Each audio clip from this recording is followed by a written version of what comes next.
네, 오늘은 교회 평화의 공동체 네 번째 시간, 앞으로 혹은 뒤로라는 제목으로 하나님 말씀을 나누겠습니다. 제가 최근에 되게 재미있게 보는 유튜브가 하나 있는데요. 건축가 유현준 씨, 아마 책으로 많이 만나게 되시는 분들이죠. 유현준 씨가 이제 만든 유튜브 채널인데요. 거기에 보면 이제 최근에 유행했던 그 오징어 게임이라고 하는 영화 아마 많이 들어보셨을 겁니다. 거기에 있는 게임들을 분석하는 그런 것들을 하나 보게 되었습니다. 이 오징어 게임에는 여러 가지 게임들이 등장합니다. 먼저는 무궁화 꽃이 피었습니다. 어릴 때 다 하셨던 거죠. 뽑기, 줄다리기, 오징어 게임, 그런 것들이 그 안에 이루어지고 있는 게임들입니다. 근데 이 사람이 이렇게 말합니다. 이 모든 게임에는 자기 생각에는 선이라고 하는 게 중요하다, 그런 말을 합니다. 자, 무궁화 꽃이 피었습니다를 얘기를 들어봅니다. 여러분 어릴 때 무궁화 꽃이 피었습니다 할 때 하는 것 딱 하나 있습니다. 그게 뭐냐면 발로 선을 하나 긋는 거죠. 그래서 무궁화 꽃이 피었습니다 라고 말하는 동안 그 선을 넘으면 살고 그 선을 넘지 못하면 죽는 거죠. 그러니까 중요한 건 선이다, 그런 얘기입니다. 어릴 때 뽑기 많이 하셨습니까? 해보셨어요? 많이 하셨을 겁니다. 저도 마찬가지고요. 근데 뽑기 할 때 그냥 잘 해가지고 맛있게 먹으면 끝인데 그걸 게임으로 만들 때는 뭘 하나 찍죠. 그래서 별도 찍고 삼각형도 찍고 여러 가지 모양을 다 찍습니다. 근데 뽑기 할 때 반드시 그것의 선을 따라서 잘 쪼개야 되는 겁니다. 그래야 저 선대로 잘 쪼개야 내가 하나 더 먹을 수 있죠. 저 선을 어떻게 잘 쪼개느냐, 그게 되게 중요하다, 그런 얘기를 하는 겁니다. 그러니까 이런 게임들의 법칙 중에 하나는 선이다, 그 얘기를 하고 있는 겁니다. 근데 가만히 생각해보면 인간은 선을 자꾸 긋는 것 같습니다. 내 집과 내 옆집 사이에 선을 긋습니다. 그래서 내 땅, 네 땅 이렇게 하는 거죠. 국가들도 경계를 정합니다. 우리나라 땅, 너희 땅, 그 경계를 정하는 선이 있다, 이렇게 말합니다. 근데 하나님은 선을 그을까? 그럼 하나님의 창조를 가만히 보면 선을 긋는 것 같습니까? 근데 이 사람은 건축가니까 이런 생각을 하는 것 같습니다. 창조한 것에는 선이 없다. 선이 있다면 이런 선이 있다. 해안선. 해안선은 늘 물이 들어왔다 나갔다 들어왔다 나갔다 하니까 그 선이 늘 분명하지 않다. 그런 이야기들을 하고 있습니다. 저는 나름대로 이런 생각을 해봤습니다. 하나님의 창조란 무엇일까? 하나님의 창조는 구별입니다. 선을 긋는다기보다는 구별하는 것입니다. 하나님은 처음에 빛을 만드셔서 빛과 어둠을 구별하셨죠. 하나님은 궁창을 만드셔서 궁창 위와 궁창 아래를 구별하셨습니다. 그리고 그 다음에 셋째 날은 땅과 바다를 구별하셨습니다. 그러니까 인간은 선을 그으려 하고 하나님의 창조는 구별한다, 이렇게 저는 생각을 합니다. 오늘은 인간의 선과 하나님의 구별에 대한 이야기를 여러분과 조금 나누어 보고 싶습니다. 우리는 계속해서 느헤미야의 이야기를 다루는데요, 새벽에 계속 다루고 있고 또 오늘은 그 느헤미야의 마지막 이야기를 다루려고 합니다. 느헤미야서의 이야기는 느헤미야라는 유다 총독이 예루살렘 성벽이 무너진 것을 보고 슬퍼합니다. 그리고 그는 유다 총독으로 가서 예루살렘 성벽을 세우게 됩니다. 그런데 주변에 산발락과 도비아 같은 사마리아 사람들이나 이방인들이 이 성벽의 공사를 방해합니다. 그래서 한 손에는 무기를 들고 그들은 이 성벽의 건축을 52일 만에 완성을 하게 됩니다. 근데 그들에게 중요한 건 단순히 성벽을 지었다, 건축했다 그런 이야기가 아니라 그들의 공동체를 세워가는 회복을 이야기합니다. 그래서 하나님의 율법을 듣고 초막절을 지키고 회개를 하고 하나님과의 언약을 새롭게 하는 새로운 계약 공동체를 만들어 간다. 이것이 12장까지의 이야기입니다. 그런데 오늘 13장, 이 마지막 장에 도달하는데 이 이야기는 느헤미야가 다시 아닥사스다 왕에게 갑니다. 그리고 시간이 흘렀습니다.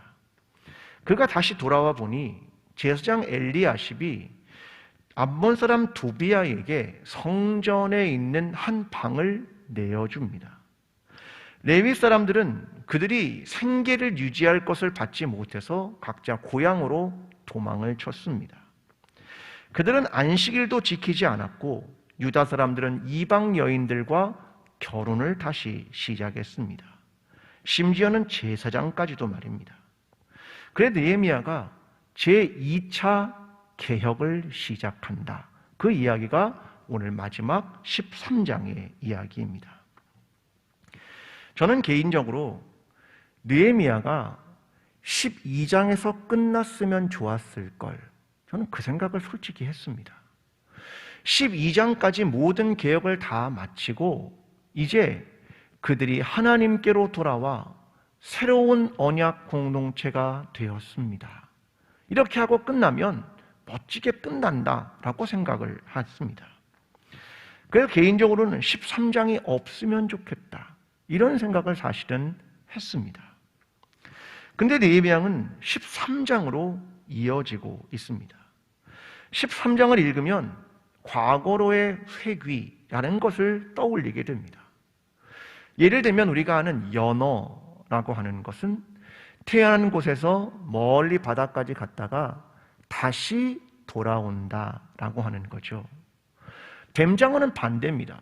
바다에서 태어나서 민물로 올라와 살다가 다시 바다로 가죠. 이런 것을 회유성 어류 이렇게 말합니다. 다시 돌아가는 것, 그것이죠. 사람은 안 그렇습니까? 사람도 그렇죠. 나이가 들면 고향으로 가고 싶다, 그런 말씀을 하시는 분들이 많이 있습니다. 여러분, 우리의 신앙은 또 비슷한 것 같습니다. 우리가 원래 있었던 인간의 본성과 인간의 죄로 자꾸 돌아가려는 것이 우리가 가지고 있는 비슷한 습성인 것 같습니다. 여러분, 우리는 가만히 있으면 다시 원래의 본성으로, 우리의 죄악된 습성으로 자꾸 돌아가는 것 같습니다. 그래서 바울이 비명을 지릅니다. 로마서 7장 23절에 이렇게 말하거든요. 내 지체 속에서 한 다른 법이 내 마음의 법과 싸워 내 지체 속에 있는 죄의 법으로 나를 사로잡는 것을 보는도다. 오호라, 나는 곤고한 사람이로다. 이 사망의 몸에서 누가 나를 건져내랴. 여러분, 바울은 비명을 지르는 겁니다.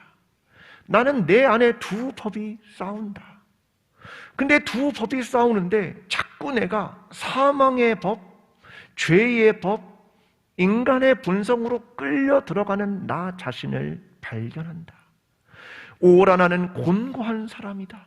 그것을 바울이 비명을 치듯 기록을 하고 있는 겁니다. 여러분, 이것이 인간의 모습입니다. 저와 여러분의 모습도 다르지는 않습니다. 여러분, 그래서 개혁교회에 중요한 구호가 하나 있습니다. 우리는 다 종교개혁의 후예니까 개혁교회입니다. 개혁교회의 중요한 구호는 이겁니다. 에클레시아 리포만타 셈페르 리포만다.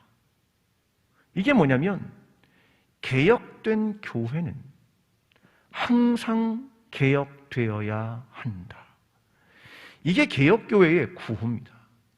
개혁이 된 교회는 거기서 끝나는 게 아니라 항상 개혁되지 않으면 안 됩니다. 이것을 이야기하는 겁니다. 인간은 죄로 회귀하기 때문에 끊임없이 하나님 안에서 몸부림쳐야 합니다. 이것을 말하는 겁니다. 저는 느헤미야 13장이 우리에게 보여주는 것은 하나라고 생각합니다. 깨어 있어라. 깨어 있어라. 깨어 있지 않으면 우리는 다시 회귀할지 모릅니다. 그것을 우리에게 보여주는 이야기입니다. 느헤미야가 페르시아로 돌아갔습니다. 학자들은 약 12년 정도가 흘렀을 것이라고 이야기합니다. 모든 개혁을 마치고 그는 다시 페르시아로 돌아갔는데 그에게 들리는 문제가 들려오고 있었습니다. 하나님의 언약으로 돌아온 귀한 공동체가 다시 문제를 가졌다. 4가지 문제로 압축이 됩니다. 첫 번째는 이방인에게 하나님의 거룩한 성전에 방을 내줬다라고 하는 것이고, 두 번째는 레위인의 몫을 주지 않아서 그들은 생계 문제 때문에 성전을 섬기지 않고 떠났다는 것이고, 세 번째는 안식일을 지키지 않고 이방인들과 거래한다는 것이고, 네 번째는 이방 여인과 결혼한다는 겁니다. 여러분, 오늘 본문의 첫 절은 중요한 명제 하나를 던지고 시작합니다. 1절의 말씀이 이렇게 말합니다. 그날 모세의 책을 낭독하여 백성에게 들렸는데 그 책에 기록하기를 암몬 사람과 모압 사람은 영원히 하나님의 총회에 들어오지 못하리니. 자, 모세의 율법 하나를 이야기합니다. 암몬 사람과 모압 사람은 영원히 여호와의 총회에 들어오지 못한다. 이게 율법입니다. 그 이후에 발람 선지자가 뇌물을 받고 이스라엘을 저주하고 음행에 빠뜨려서 결국은 이방인들과 섞이게 됩니다. 그래서 하나님을 떠나게 되거든요. 이런 것들이 다 연관이 되고 있는 겁니다. 저는 13장을 생각하는 2개의 중요한 단어가 3절에 등장한다고 생각합니다. 3절의 내용은 이겁니다. 백성이 이 율법을 듣고 곧 섞인 무리를 이스라엘 가운데에서 모두 분리하였느니라. 중요한 첫 번째 단어는 섞인 무리라는 단어입니다. 그들이 섞였다. 이방인과 섞였다. 이게 첫 번째 단어이고, 두 번째는 분리라는 단어입니다. 분리시켜라. 혼혈하지 말아라. 구별되라. 거룩해라. 그 2가지 단어가 이 3절에 등장하고 있습니다. 자, 이런 각도에서 4가지 문제를 살펴봐야 됩니다. 자, 먼저 2가지 전반부의 문제는 성전에서 이루어지는 일들이고, 후반부의 2가지의 문제는 일상에서 벌어지는 일이었습니다. 첫 번째 문제가 5절에 등장을 합니다. 도비아를 위하여 한 큰 방을 만들었으니. 여러분, 도비아가 누굽니까? 이방인이죠. 성벽 공사를 방해했던 사람이고요. 그 중에 제사장들과 대단히 깊은 관계를 맺고 있는 이방인입니다. 게다가 암몬 사람입니다. 암몬 사람은 어떻게 한다고요? 영원히 여호와의 총회에 들어오지 못한다. 이게 모세의 율법이라는 겁니다. 그런데 제사장이 그를 위하여 성전 내에 방을 만들었다. 방이 하나가 아니라 여러 개의 방을 만들었습니다. 어디에? 성전 내에. 여러분, 이 방은 리슈카라고 하는 방입니다. 이 방은 어떤 방이냐면 사람들의 11조를 모아 레위인들에게 나누어 주어서 그들의 생계를 돕는 방. 근데 그 방들을 이방인 암몬 사람 도비아를 위해서 내준 겁니다. 아니, 말이 됩니까? 거룩한 성전에 이방인이 자리를 틀고 앉았다, 이 말입니다. 하나님을 섬기는 일들이 밀려나고 자기 자신을 위한 자리가 거기에 열렸다. 이게 그들이 갖는 첫 번째 문제였습니다. 두 번째 문제는 레위 사람들이 성전 봉사직을 버리고 도망을 갑니다. 10절. 내가 또 알아본즉 레위 사람들이 받을 몫을 주지 아니하였으므로 그 직무를 행하는 레위 사람들과 노래하는 자들이 각각 자기 밭으로 도망하였기로. 그들이 백성들이 11조를 안 내는 겁니다. 11조를 안 내니까 레위인들이 생계가 어려워진 거죠. 그래서 각각 자기 밭으로, 자기 고향으로 다 도망을 가버렸다. 이것은 백성이 책임을 다하지 않은 겁니다. 여러분, 얼마 전에 그들이 언약한 게 있었습니다. 느헤미야 10장 39절에서 이렇게 말하거든요. 우리가 우리 하나님의 전을 버려두지 아니하리라. 이게 그들이 언약했던 내용입니다. 우리가 하나님의 전을 버려두지 않겠습니다. 하나님 앞에서 약속을 했거든요. 그런데 얼마 되지 않아 그들은 이 약속을 내팽개칩니다. 이래서 레위 사람들이 다 도망을 갔습니다. 여러분, 이 두 가지는 하나님의 성전에서 일어난 일이었습니다. 세 번째와 네 번째는 일상에서 벌어진 일입니다. 세 번째 문제는 거룩한 안식일을 지키지 않았습니다. 15절이 이렇게 말합니다. 그때 내가 본즉 유다에서 어떤 사람이 안식일에 술틀을 밟고 곡식단을 나귀에 실어 운반하며 포도주와 포도와 무화과와 여러 가지 짐을 지고 안식일에 예루살렘에 들어와서 음식물을 팔기로 그날에 내가 경계하였고. 여러분, 그들은 안식일에 술틀을 밟아 돈을 벌고 곡식으로 나귀를 실어서 운반하고 음식을 파는 상행위를 했습니다. 그들은 알고 있었습니다. 그들의 조상들이 안식일을 지키지 않아 우리가 바벨론으로 끌려왔다. 이걸 알았습니다. 그리고 바벨론에서는 안식일을 지키는 게 중요했습니다. 왜? 성전이 없었거든요. 거룩한 시간을 지키는 게 중요했습니다. 그런데 돌아와서 성전을 건축하더니 거룩한 시간, 안식일을 버린 겁니다. 이런 일들이 그들에게 벌어지고 있었습니다. 네 번째, 유다 사람들이 아스돗, 암못, 모압 여인을 아내로 맞습니다. 24절. 그들의 자녀가 아스돗 방언의 절반쯤은 하여도 유다 방언은 못하니 그 하는 말이 각 족속의 방언이므로. 느헤미야가 말을 시켜보는데 자녀가 아스돗 방언은 조금 하는데 히브리어를 못하는 겁니다. 이 말은 뭡니까? 이방인과 결혼하여 다음 세대의 신앙이 다 죽어버린 겁니다. 히브리어를 못하거든요. 하나님을 모르게 된다, 이것입니다. 이게 통혼이 갖는 문제였습니다. 심지어 대제사장의 손자가 말도 안 되는 산발랏 대적자의 사위가 됩니다. 여러분, 이쯤 되면 다 뒤엉킨 겁니다. 모든 게 다 무너진 겁니다. 느헤미야가 지난 날 동안 했던 모든 개혁이 하루아침에 물거품이 되어버린 겁니다. 아마도 느헤미야는 자기 머리를 쥐어 뜯고 싶었을 겁니다. 난 그동안 뭘 했을까? 난 도대체 그동안 어떤 것들을 했는가? 모두가 다 예전으로 돌아간다면 무슨 의미가 있을까? 그 생각을 느헤미야가 했을 것 같습니다. 최명란 씨의 쓰러지는 법을 배운다라고 하는 시가 있습니다. 제가 이 시를 좀 읽어드리겠습니다. 아우슈비츠를 다녀온 이후에도 나는 밥을 먹었다. 깡마른 육체의 무더기를 떠올리면서도 횟집을 서성이며 생선의 살을 파먹었고 서로를 갉아먹는 쇠와 쇠 사이에 녹 같은 연애를 했다. 역사와 정치와 사랑과 관계없이 이 지상엔 사람이 없다. 하늘엔 해도 달도 없다. 모든 신앙은 장난이다. 여러분, 이 시를 지은 사람은 어떤 걸 생각하는 거냐면 내가 아우슈비츠를 갔다 온 겁니다.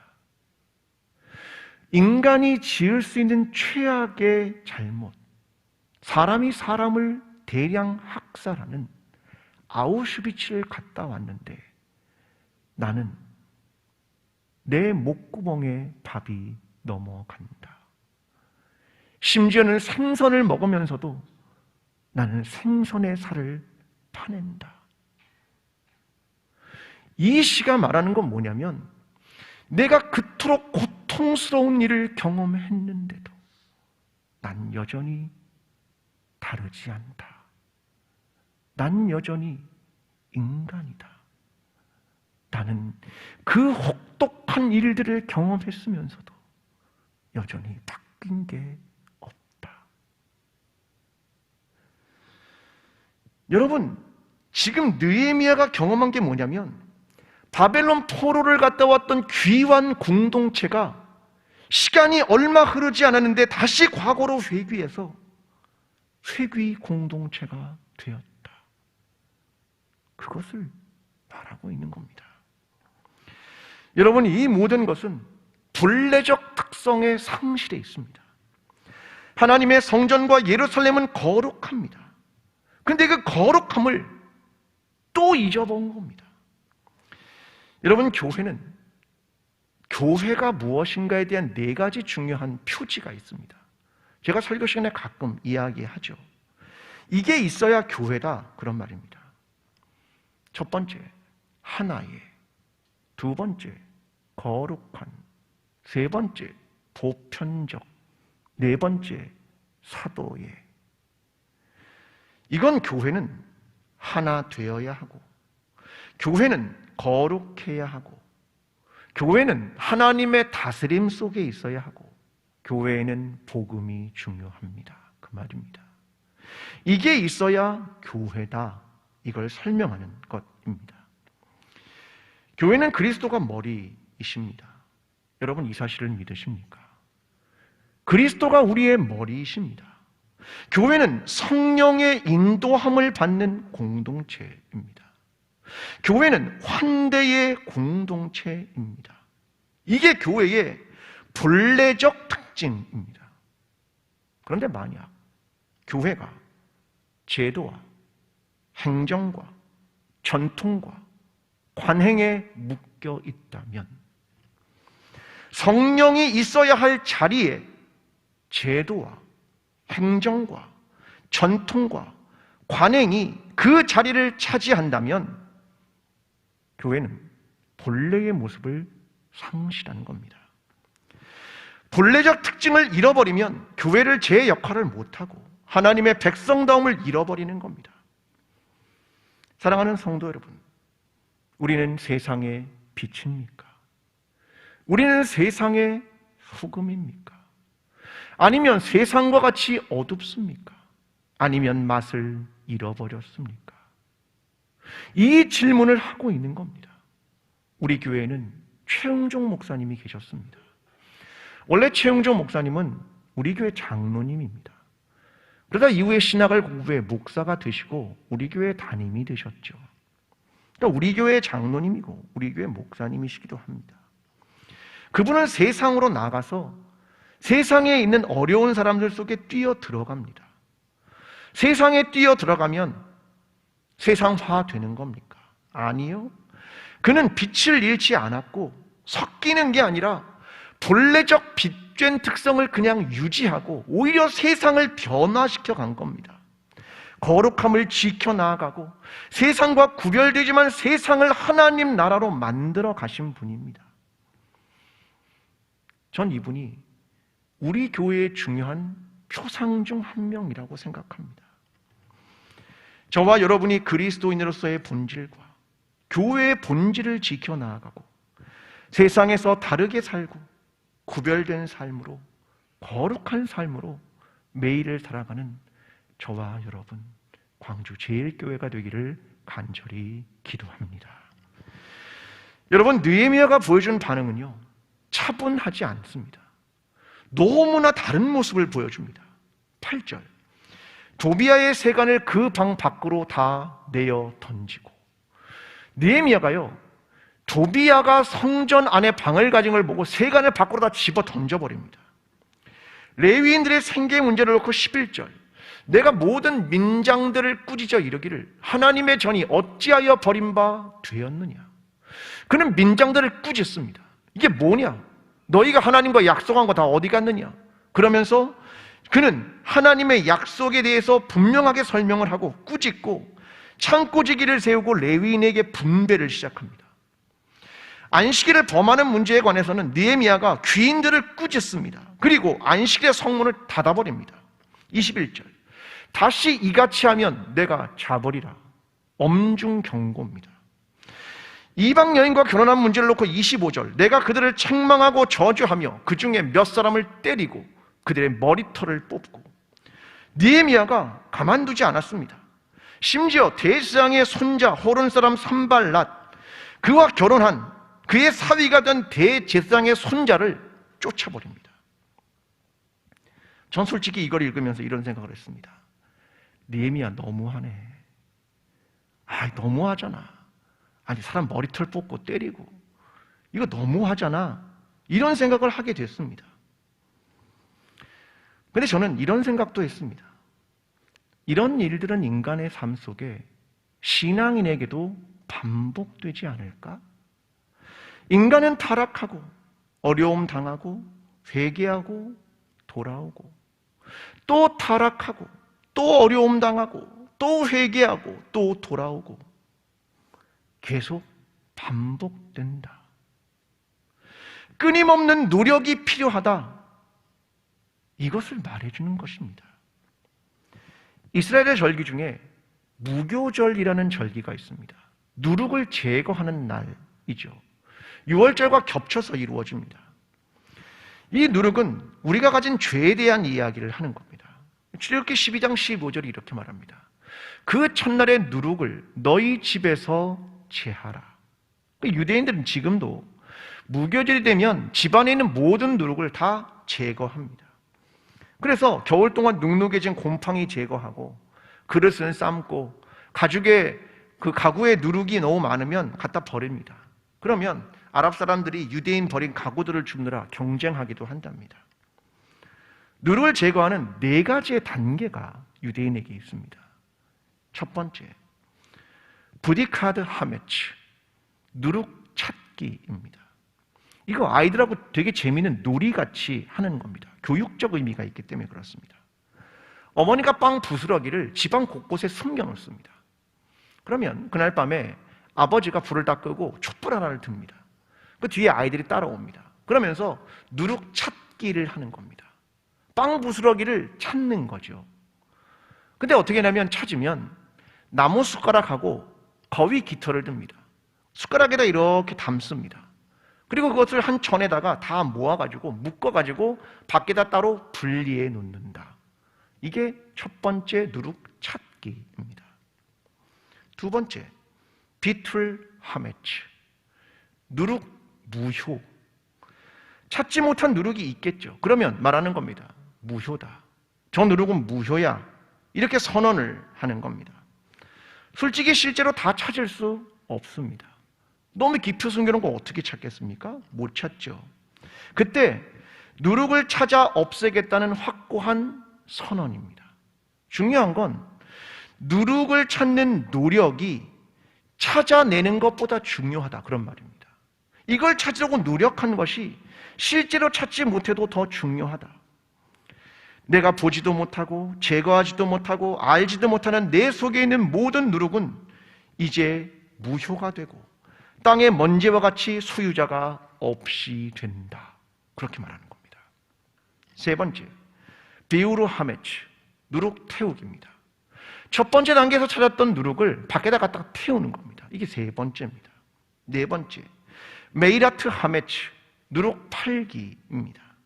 그래도 남아있는 누룩이 있으면 빵 구울 때 식기 사이에 있는 조금 누룩이 있을 거 아닙니까? 상점에도 누룩을 파니까 이스트를 그거 다 천으로 덮어두고 나중에 이방인에게 팔아버립니다. 그리고 법적으로 대리인 한 명을 세워가지고 마을 전체의 누룩을 법적으로 팔아버립니다. 이거를 이들이 하는 겁니다. 이게 뭐냐면 무교절입니다.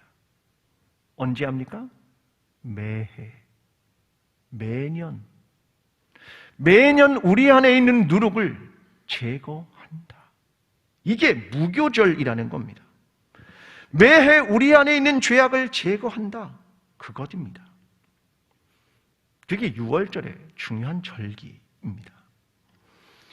여러분, 우리는 종교개혁자의 후예이죠.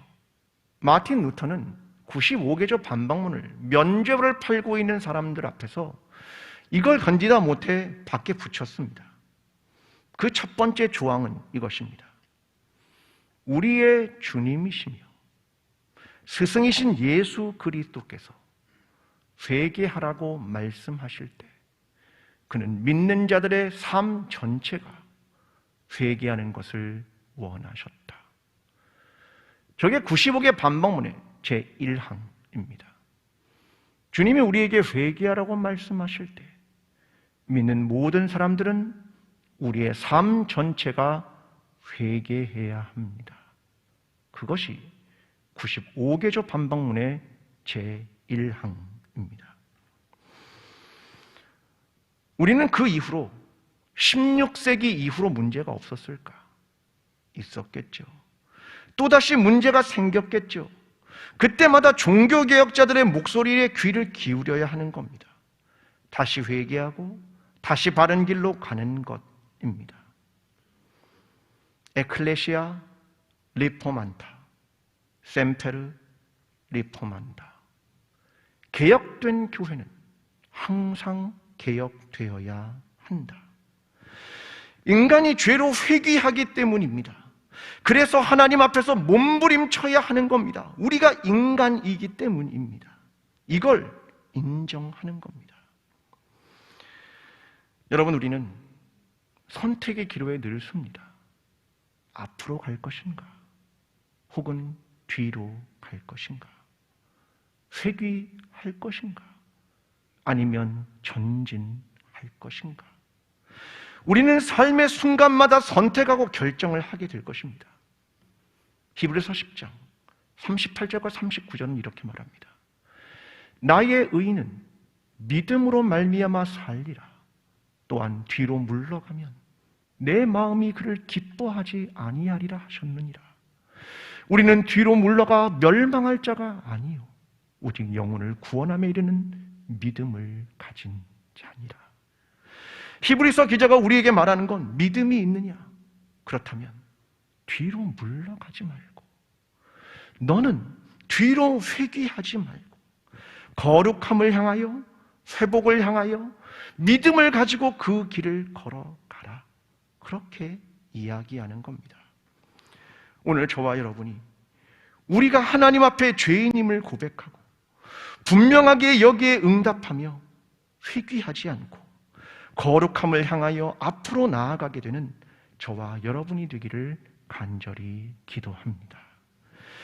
여러분, 학자들은 느헤미야가 고자였을 것이다 이렇게 말하는 학자들이 있습니다.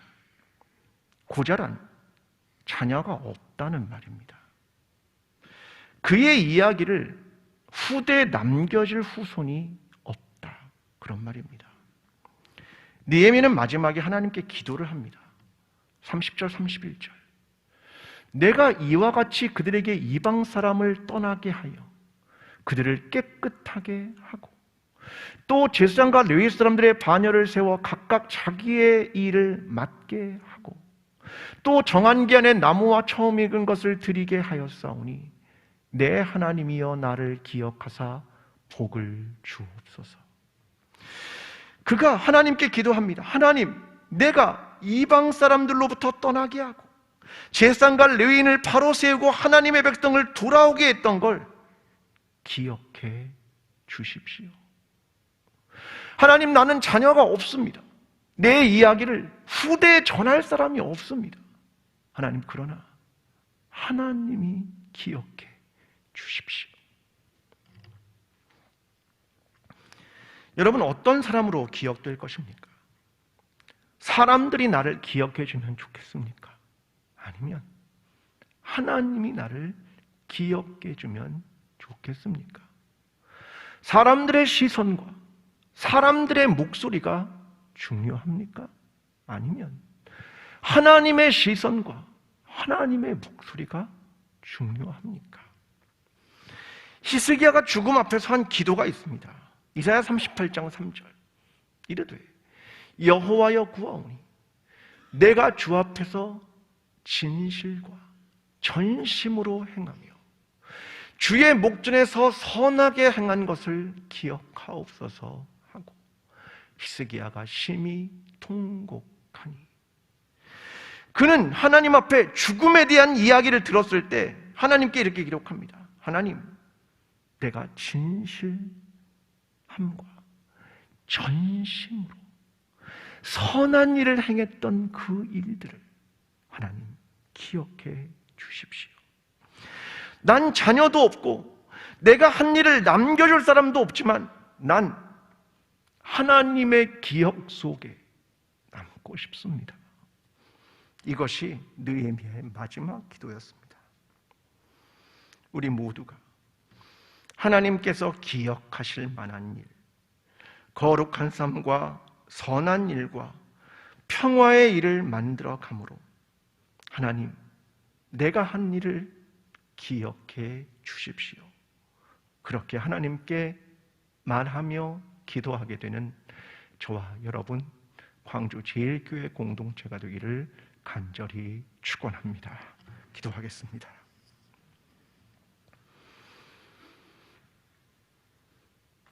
하나님, 우리는 때로 사람의 시선이 두렵고 사람들이 나를 어떻게 볼까를 생각하곤 합니다. 그러나 하나님, 오늘 우리 모두는 하나님의 기억 속에 남는 사람이 되고 싶습니다. 주님, 오늘 우리가 하나님 앞에 진실하고 전심으로 선한 일을 했던 것을 기억해 주시고, 오늘 우리가 하나님 앞에 거룩하게 살고자 하는 몸부림과 오늘 평화를 만들기 위해 행하는 몸부림 속에 하나님, 우리의 삶을 기억해 주셔서 하나님께서 원하시는 삶으로, 하나님께서 원하시는 그리스도인으로, 하나님께서 원하시는 교회로 세워지는 우리 모두가 될 수 있도록 주님 도와주시옵소서. 예수 그리스도의 이름으로 기도합니다. 아멘. 사랑하는 광주제일교회 성도 여러분, 우리는 다시 회귀하는 사람들입니다. 다시 본성과 죄악으로 돌아가는 존재입니다. 그래서 우리는 계속해서 그리스도에게 붙어 있어야 하고 그리스도 안에 머물러야 합니다. 이 씨름에서 승리하십시오. 그리고 이후에 하나님, 나를 기억해 주시고 내가 행한 선한 일을 기억해 주십시오라고 기도할 수 있는 그리스도인이 되십시오. 하나님이 우리의 마음과 상황을 아십니다. 주님께 가까이 다가가십시오. 주님이 우리와 함께 하실 것입니다. 이제는 우리를 위하여 십자가를 지시고 부활하신 예수 그리스도의 은혜와 하나님 아버지의 변함없는 사랑과 우리의 씨름을 도우시는 성령님의 인도하심이 끝까지 하나됨과 거룩함을 지켜나가고 빛과 소금의 삶을 살기를 소원하며 그 씨름을 감당하기를 소원하는 모든 성도들의 삶 위에, 광주 제일교회 위에, 나라와 민족 위에 지금부터 영원까지 함께 하시기를 간절히 축원하옵나이다. 아멘.